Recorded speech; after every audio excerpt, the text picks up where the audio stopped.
Hello, Wonderhussy here. Just finished gassing up my rig at one of my all-time favorite gas stations, the Alien Travel Center in fabulous Amargosa Valley, Nevada.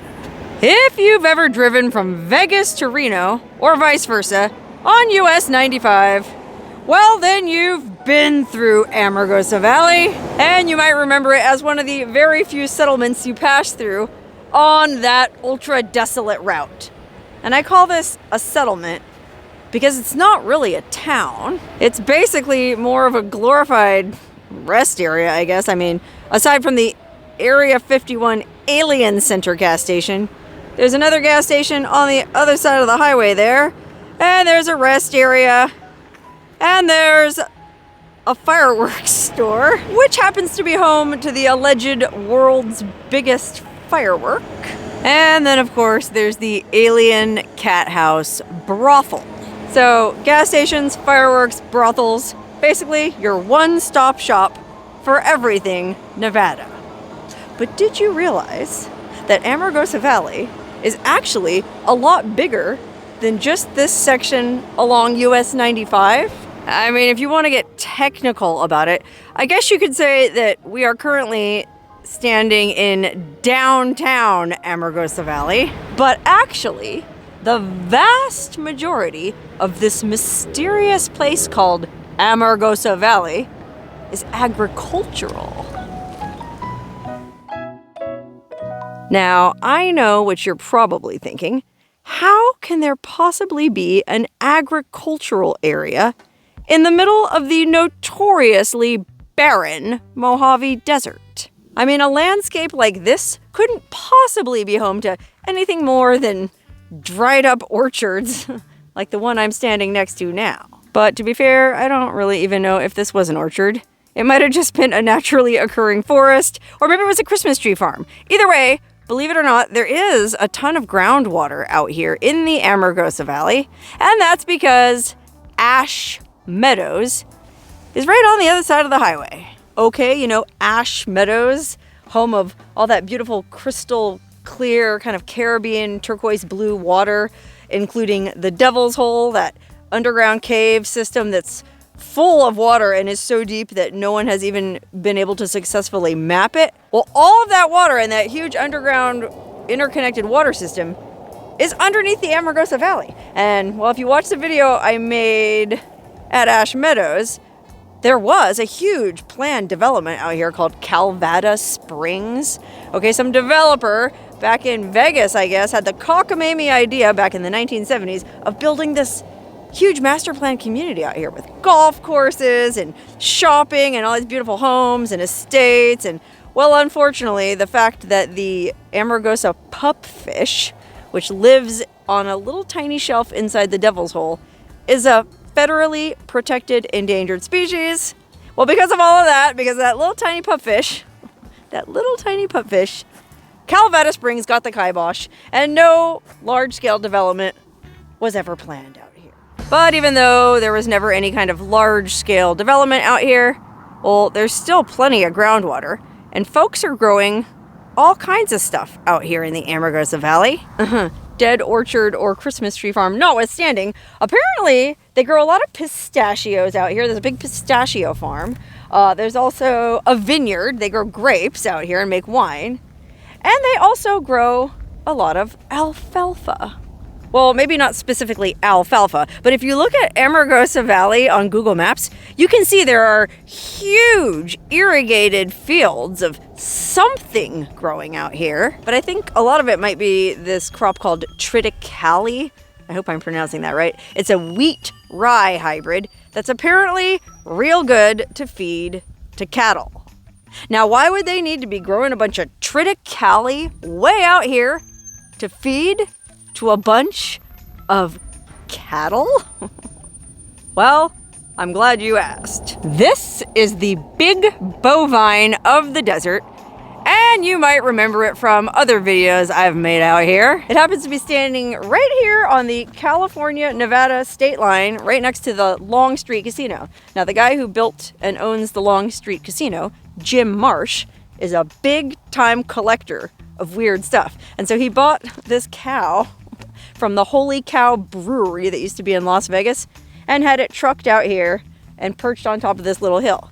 Now, why would Jim Marsh, well, I guess why ask why Jim Marsh would do anything, but why would Jim Marsh specifically truck a giant cow way out here? Well, believe it or not, that's because Amargosa Valley is also home to the biggest dairy in Nevada. I'm pretty sure it's the biggest dairy in Nevada. Anyway, you might, like me, think it's absolutely preposterous to even consider raising a bunch of dairy cows in a barren, baking, inhospitable environment like the Amargosa Valley. Don't believe me, just watch. Okay, look, here's one of those massive irrigated fields of, I guess, triticale. You tell me, it all looks like grass to me. And then behind it, oh gosh, the sun is backlighting it, so it's kind of hard to see. But there's the dairy. Look at that. It's rows and rows and rows of cows just waiting to be milked. Okay, wow. I don't think I'm on private property if I just go over there and I just want to check out these cows. Okay, I don't know exactly how many cows they have out here at this dairy, but like I said, it is, I think, the biggest dairy in Nevada, and it produces something like almost 100,000 gallons of milk every single day. And what I thought was particularly interesting about this place is, I guess they raise 3 different kinds of dairy cows here. The cute kind, the not so cute kind, and the ugly kind. No, I'm just kidding. They're all super cute. I love cows. No, apparently they raise cows that produce regular milk, cows that produce some kind of milk that people who are lactose intolerant can drink. I've never heard of that. It's a cow that doesn't have some sort of protein in its milk, and they can, I guess, breed them to produce milk for people who are lactose intolerant, so those folks can enjoy milk. And then the third kind of milk they produce here is organic milk. Okay, I think, gosh, I don't remember the percentage, but some huge percentage of all the organic milk sold at Trader Joe's in California comes from right here at this random dairy in the middle of the desert. Remember those commercials that said, great cheese comes from happy cows and happy cows come from California? Well, guess what? The state line is right over there by the casino, and I guess we're on the wrong side of it. I mean, I guess it's all the same to cows, but it just seems like a weird place for a dairy farm. Remember, we're in the middle of one of the hottest, driest regions in the world, and without sucking the aquifer dry, there'd be no agriculture out here at all. You can see it plain as day on the other side of the road. That's the natural landscape. And on the other side, behold the irrigated wonders of man in his infinite wisdom. It's bizarre. But I guess the good people of Southern Nevada need someplace to get fresh milk, and this is as good a place as any. But I do think it's kind of interesting that I guess the cows that produce regular milk are stuck in these pens, while the fancy cows, the ones whose organic milk is destined to be lapped up by Gwyneth Paltrow's pampered pussycat, are allowed to wander around this scenic mudlot. I mean, to be honest, neither scenario really fits that happy cow commercial.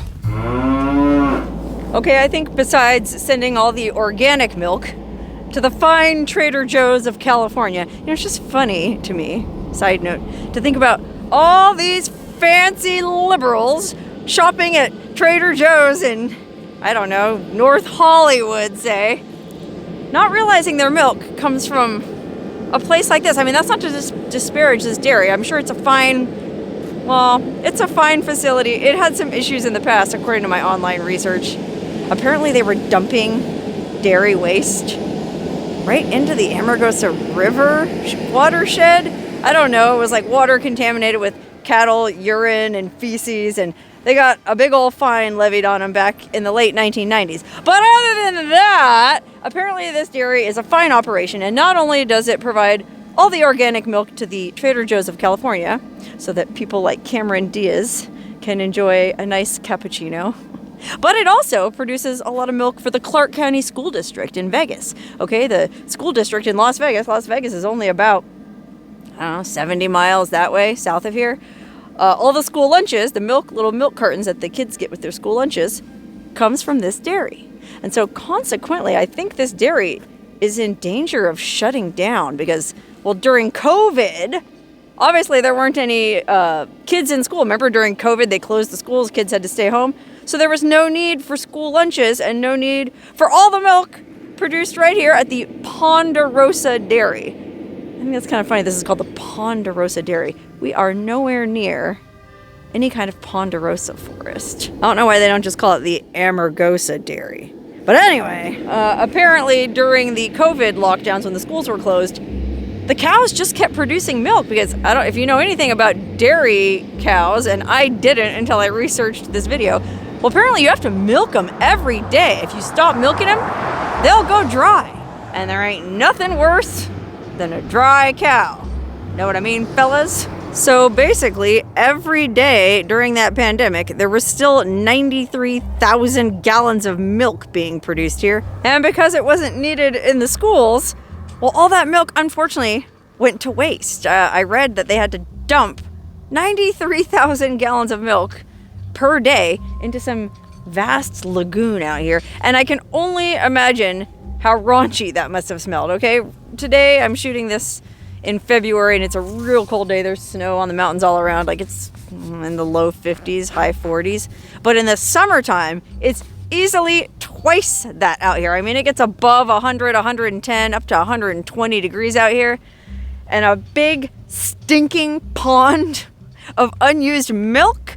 Whew, I can only imagine how that would have smelled. I mean, to be honest, it doesn't even really smell very good out here today. I mean, I know it's not the cow's fault, but I mean, if you've ever been anywhere near a bunch of cows, well, you know it's not the most pleasant smell in the world. And I can only imagine how much worse it is in the heat of summer. In fact, I've heard from people who live out here or have been out here in the summertime that this place stinks to high heaven. And not only does it stink, but there's an unbearable amount of flies. And in fact, when the wind is blowing in just the right direction, all those flies get carried out to where I live. That's right, there's days in the summertime when the winds blow thousands of flies from this dairy down to where I live. And let me tell you something, it is not very pleasant. Fortunately, I live about 60 miles from here, so the smell doesn't quite reach us. But I don't know how the people who work here deal with it. I mean, stinking milk, stinking cattle, swarms of flies, oppressive heat. But hey, jobs, right? I mean, this dairy does provide about 200 jobs. You know, they gotta have the guys drive around and feed the cows, and then they gotta have the guys who milk the cows, and then they gotta have the guys who drive the trucks full of milk down to Southern California to all them Trader Joe's. So yeah, all of that adds up to about 200 people working here. And if this dairy goes out of business, which apparently it's in danger of doing because of the fact that the schools closed and all that milk went to waste, and then I guess there's some kind of government price fixing that goes on with the cost of milk. The cost of milk is really low. Apparently the guy who runs this dairy is having a hard time staying open. And so this little Ponderosa dairy might not be out here much longer, which would be a real shame for the 200 or so folks who work at the dairy. And I would guess the economy of the greater Amargosa Valley in general. Because like I said, as weird as it may seem, this is an agricultural area. Or it is on that side of the road. Not so much on that side. Okay, so you might be wondering, if 200 people work at this dairy, where do they live? I mean, it's not exactly a bustling metropolis out here with affordable housing and apartment complexes, right? Well, let's go find out.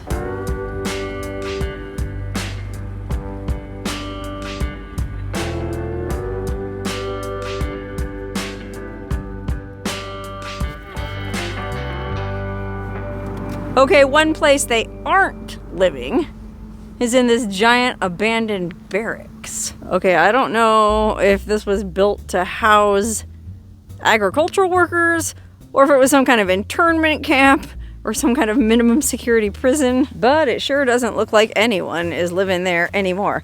No, my impression of driving through Amargosa Valley, and I've driven through here many, many times, is there's a lot of really kind of busted trailer homes. And so I think, like if you've been to other agricultural areas, like down in the Imperial Valley, well, there's a lot of Hispanic farm workers who are here legally on agricultural visas, but they're not making very much money. Okay, you can complain about, damn Mexicans coming here taking all our jobs. Well, what American wants to work at a stinking dairy right next to a lagoon of abandoned milk in the baking summer heat? Not many. I can't imagine that the hourly wage is very high. And so, American kids today, nobody wants to work, blah, blah, blah. We've all heard it. They got to get workers from somewhere. And so I think there's a lot of Hispanic people living out here. And I don't know if any of these old apartments are open anymore, or if everybody is just living in trailers. Okay, I think it's pretty cheap to buy land out here, let alone rent a mobile home. So I guess that's why there's so many people living in these busted trailer parks. I mean, sometimes it really feels like you're in Mexico out here. Or maybe just a David Lynch movie, I don't know, something like that. But whatever your feelings are about Mexico, one thing can be said for these agricultural areas where there are a bunch of Hispanic farm workers, and that is, they have the best food. Okay, you want to talk about authentic Mexican food? Well, there's 2 Mexican restaurants out here in Amargosa Valley, and according to the reviews on Google, they're both supposed to be really good. Okay, the first one is called El Valle, and according to Google, it has awesome food, which I guess is pretty much what you should expect from a random cinder block shack at the side of a lonely desert highway. I mean, these kind of places always have the best food. And aside from its unassuming exterior, there's an American flag and kind of an interesting display here. It's one of those roadside signposts that shows you 5,000 miles from Tokyo, or 8,000 miles from Yellowstone Park, Paris, New York, Pahrump. And let's not forget the North Pole, or tacos, 45 feet that way. Look, they even show you which way to the moon and to Area 51 and Yucca Mountain. Ooh, Yucca Mountain, the proposed site of this nuclear waste repository? That's right, Yucca Mountain is, probably only about 50 miles. Oh, it says 31 miles that way. Oh, and then it says down here, something called Function Junction. Can't imagine what that might be. And then look at this. Sturgis, South Dakota, 1,127 miles. I guess this would be an awesome place to ride your motorcycle. Say you're looking for a nice day bike trip from Pahrump, Nevada. If you lived in Pahrump, well, you could ride your bike out here and get some bomb Mexican food and probably have a beer or two before riding home. The classic all-American road trip. Hey, I just noticed there's a ammo canister chained to this support cable on this power line. What is this? Is this one of those things where you're supposed to sign your name? I made it to El Valle. Oh, wow, yeah, look. How far from home? So I guess that's what this is called. And you're supposed to, oh gosh, look. FTF, I don't know what that stands for. Have a drink on Patron and Mrs. Tear out and redeem inside El Valle. Oh, wow. So wait a minute, are you supposed to tear a page out of this and take it into the bar and get a free drink? Oh my God, that is too funny. Look at all these people that have written their names in here. Oh, and back in 2020, there's not that many names in this notebook. Yeah, I would have thought more people would come out here because we're not that far off the beaten path. But look at this. These people came all the way from Great Falls, Montana, 1,069 miles. Look at this. Manzeloch, 67, came all the way from Germany. That's 6,015 miles. Oh my God, I am such a sucker for these little notebooks. Well, okay. Oh, looks like the last person here, or wait, there's somebody else from Germany. The last person here Oh, there's somebody from May of 23. Wow, that was the last person here. Nick, Sam, Jordan, Mike, Kaylin, Quinn, and Julian were here in May of 2023. I mean, surely more people have been here since then. They were just the last ones to sign this notebook. Well, I'm going to go ahead and break this losing streak now and put my name. Wonderhussy. Today is February 8th, 2024. And I'll just put YouTube. And that's no amount of miles away because it's a place within us all. Look, it's a Tweety Bird notebook. That tracks pretty good. I don't know why, but Hispanic people seem to love Tweety Bird. Oh, what's this? Oh, geocaching. Congratulations, you found it, intentionally or not. So this is a geocache. Oh, that's awesome. It says, if you wish, go ahead and take something, but please also leave something of your own for others to find. Oh, golly, I didn't think I was going to find a geocache, let alone right here in front of El Valle. Well, I don't know if there's anything in here that I want. I mean, there's a little toy figure. Oh, there's a little toy tow truck. Oh, some really pretty rocks. There's a number 5. Golly, as tempting as all that is. I don't think I need to take any of that stuff with me. Okay, well, I could go into El Valle and bring a blank page out of that notebook and see if they give me a free shot of Patron. Or, well, I'll be honest. I don't want to go into El Valle because I read the menus on both of these Mexican restaurants here in Amargosa Valley. And the other one has asada fries.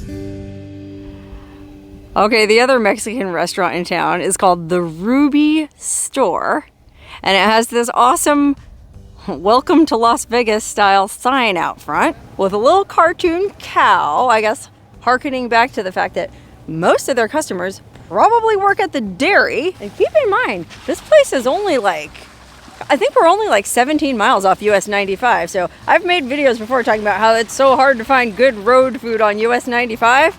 Well, maybe you just need to take a little detour. Anyway, let's go in and see about some asada fries.